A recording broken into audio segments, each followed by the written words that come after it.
Plate সেমিফাইনালে দক্ষিণ আফ্রিকাকে দুর্দান্তভাবে হারিয়ে প্লেট ফাইনালে পৌঁছে গেছে বাংলাদেশ।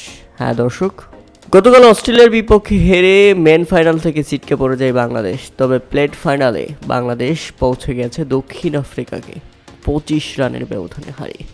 আপনারা জানলে অবাক হবেন যে বাংলাদেশ প্রথমে ব্যাটিং করতে নেমে নির্ধারিত 6 ওভারে 3 উইকেট হারিয়ে 128 রানের বিশাল লক্ষ্য দাঁড় করায়, যেখানে মাত্র 13 বলে 54 রানের ইনিংস খেলেন হাবিবুর রহমান সোহান এবং 8 বলে 27 রানের ইনিংস আছে মুসাদ্দেক হোসেনের সৈকতের ব্যাট থেকে। আর বল হাতে দারুণ শুরু করে বাংলাদেশ দক্ষিণ আফ্রিকাকে 103 রানের মধ্যে অল আউট করে যায়। দারুণ বোলিং করেছেন জিসান আলম এবং আবু হায়দার রনি, এই দুই বোলারই 2টি করে উইকেট শিকার করে নিয়েছেন। প্লেট ফাইনালে বাংলাদেশের মুখোমুখি হবে দ্বিতীয় সেমিফাইনাল থেকে হংকং ভার্সেস আফগানিস্তানের মধ্যে। যে জিতবে সে বাংলাদেশের প্রতিপক্ষ।